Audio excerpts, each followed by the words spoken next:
شاب سعودي يترك الدراسة في بريطانيا ويصدم الجميع.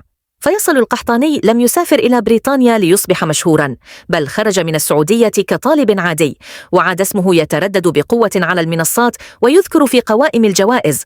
قرار واحد خارج الوطن قلب حياته رأساً على عقب، وحول مساراً دراسياً هادئاً إلى قصة صادمة يتابعها الآلاف داخل السعودية وخارجها.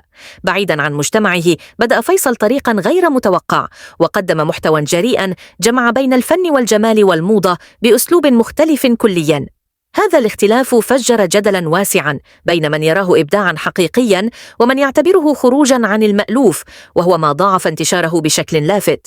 المفاجأة الكبرى أن الجدل لم يتوقف عند الشهرة فقط، بل وصل إلى منصات التكريم، حيث حصل على جوائز واعتراف رسمي خارج السعودية.